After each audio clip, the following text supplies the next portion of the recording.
안녕하십니까. 효과적인 법인시장 공략법. 근본 시간은 법인시장 누구나 접근할 수 있다는 내용을 가지고 한번 교육을 해보도록 하겠습니다.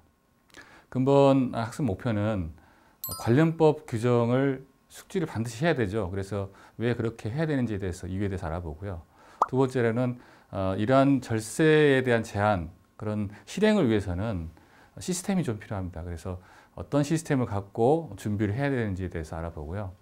마지막으로 법인의 대표의 고민 4가지. 이 4가지만 알면 뭐 어디 가나 뭐 일반적인 대화는 다 되시고요. 또 고객님의 고민을 다 들어줄 수 있는 그런 상담이 진행이 될 수가 있고, 또한 훌륭한 제안을 통해서 여러분들의 고액 계약도 이뤄낼 수 있는 좋은 기회가 될 것으로 판단이 됩니다.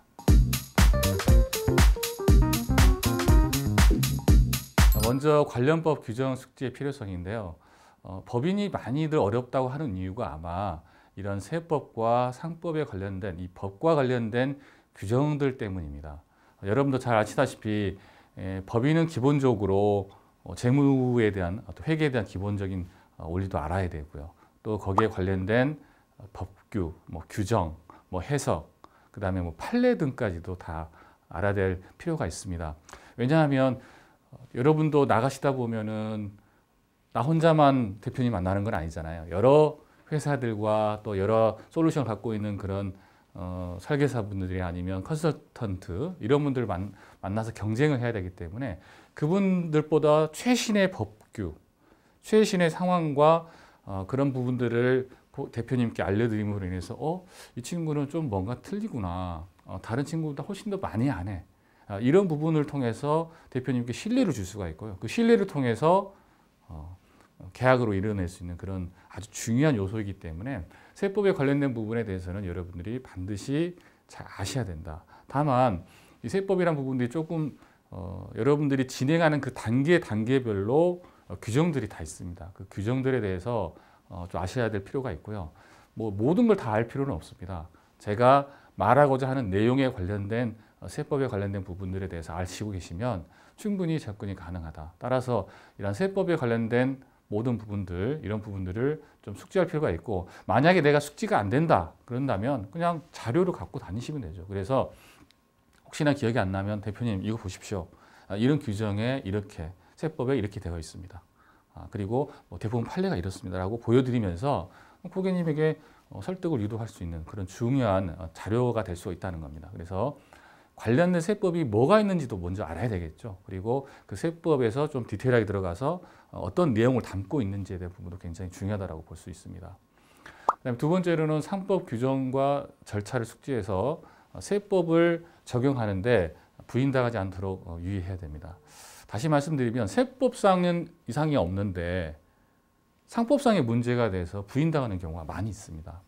제가 최근에 만났던 대표님 같은 경우에는 2015년도에 퇴직금을 중간정산을 하셨습니다. 물론 컨설턴트를 통해서 퇴직금 중간정산을 했습니다만은 세법상으로 맞게 절차 예를 들면 정관의 규정이 있었고요.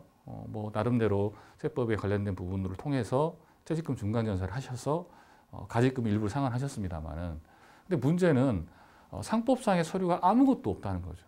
하다못해 주총 서류라든가 주총 의사록이겠죠. 이런 부분 그리고 연봉제로 전환함에 따라잖아요. 그래서 연봉제로 전환하면 당연히 연봉계약서가 있어야 되죠. 또한 연봉 성과표라든가 이런 기타 관련된 서류들이 있어야지만이 부인당하지 않거든요. 세법상에. 그런 판례들이 많이 있습니다. 그래서 그 판례를 통해서 부인당하지 않는 상법상의 절차들이 굉장히 중요합니다. 따라서 내가 세법만 알아서는 안 되고요. 세법과 관련된 또 이제 주식회사는 아무래도 상법상의 회사다 보니까 관련된 상법상의 법규, 규정, 그리고 절차들을 어느 정도 이해하시고 거기에 맞게끔 준비하시고 이해하시기 필요하다고 볼 수가 있고요. 만약에 제가 만났던 이 대표님 같은 경우에는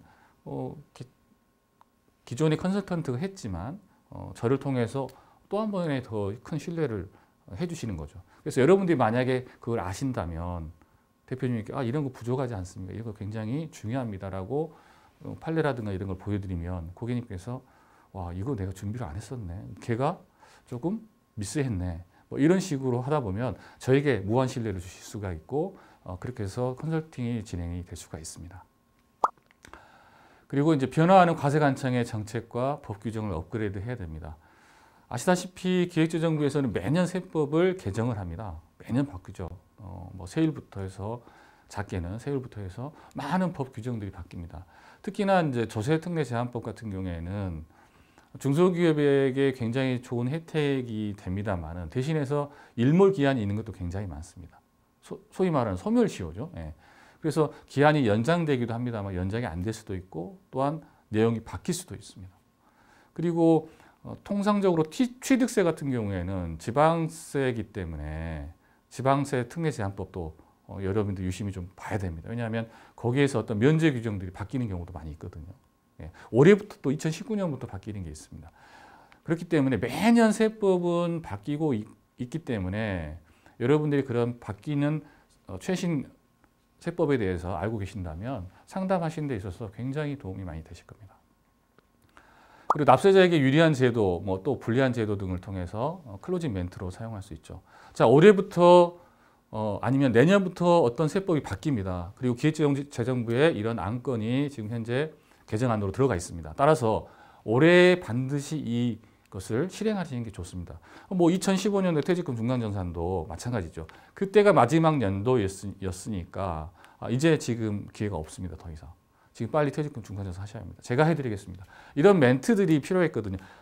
멘트들 통해서 컨설팅을 진행을 했거든요. 그래서 세법이 바뀌는 어떤 그런 개정안들도 미리 보면 여러분들이 영업하시는 데 굉장히 큰 도움이 된다. 대표님들은 그것까지 관심 있게 또 유의하게 이렇게 보지는 않거든요. 따라서 여러분들이 그것만 좀 알고 계시면 오히려 아주 훌륭한 클로징 멘트가 될 수 있다. 그래서 세법 개정안도 여러분들이 우리가 컨설팅하는 법인 쪽 컨설팅하는 부분에 있어서 바뀌는 부분 이런 부분들에 대해서는 관심 있게 보시고 아셔야 된다라고 말씀드릴 수 있습니다.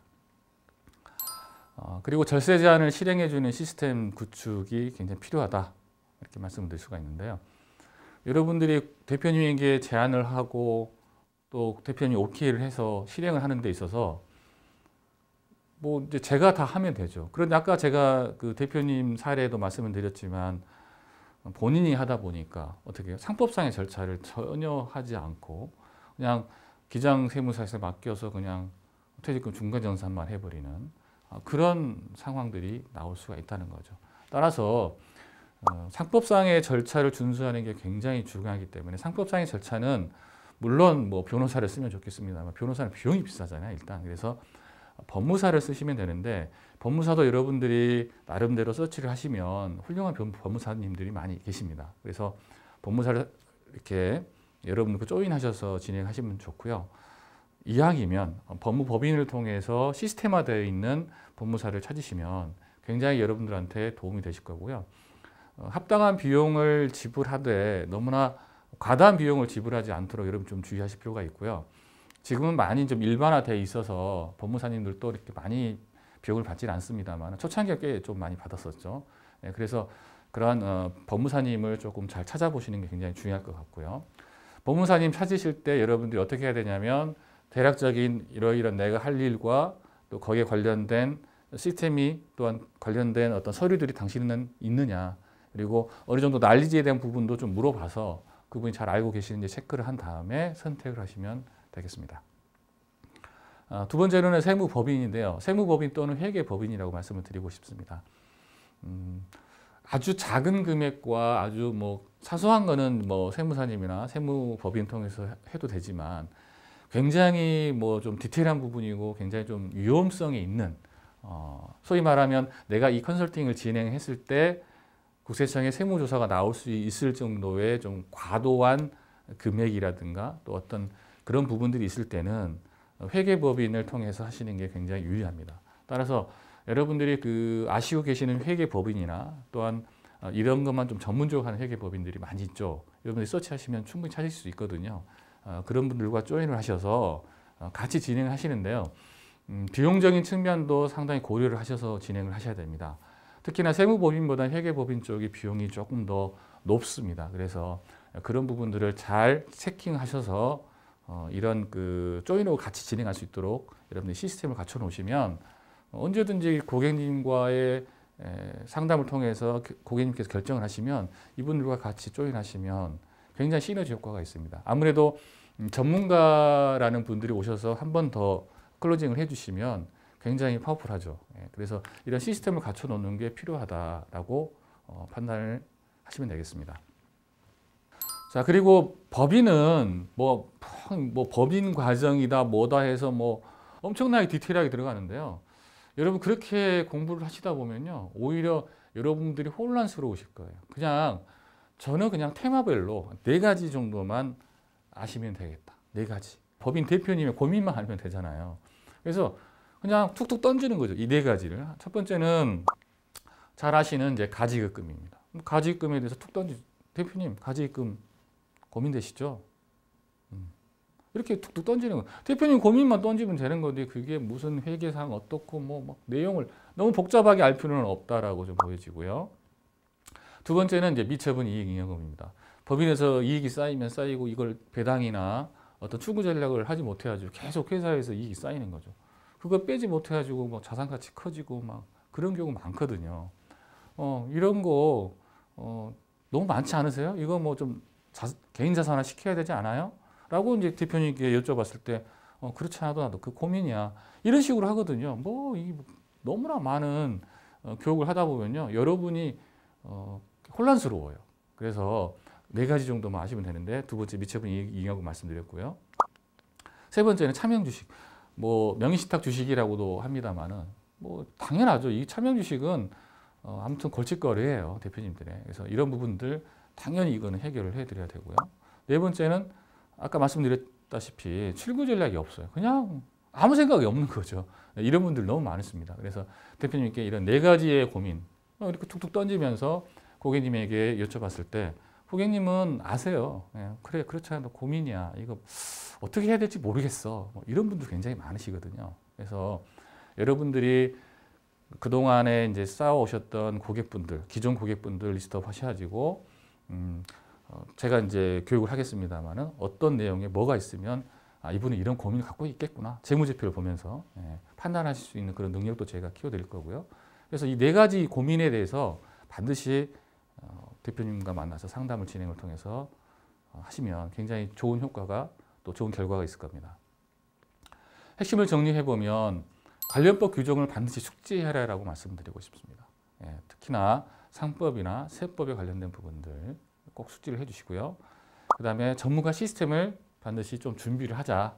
그런 부분 말씀드리고 싶고요. 전문가를 두면요, 솔직히 제가 많이 할 필요는 없어요. 그분들이 많이 도와주시기 때문에, 또 그분들과 같이 조인을 가다 보면 제가 배워요, 많이. 그렇기 때문에 전문가 시스템은 일부러라도 좀 해놓으시면 굉장히 유익합니다. 그 다음에 이제 법인의 4가지 고민, 이런 부분들을 어떤 문제점을 갖고 있습니다. 그래서 반드시 이걸 해결해야 됩니다. 라고 말씀할 수 있을 정도의 어떤 이해력, 또한 문제점에 대해서 알아놓을 필요가 있다라고 말씀을 드릴 수 있습니다. 마지막 말씀을 드리면 관련법이 매년 바뀐다고 제가 말씀드렸죠. 특히 세법은 비상장 주식의 주식 양도소득세가 예전에는 10%였거든요. 근데 20%로 바뀌었어요. 그때 굉장히 많은 어떤 주식의 어떤 변화들이 있었습니다. 그래서 여러분 꼭 그 관련법에 대한 어떤 변화되는 부분은 이 부분까지 좀 잘 체킹할 필요가 있다라고 보여집니다.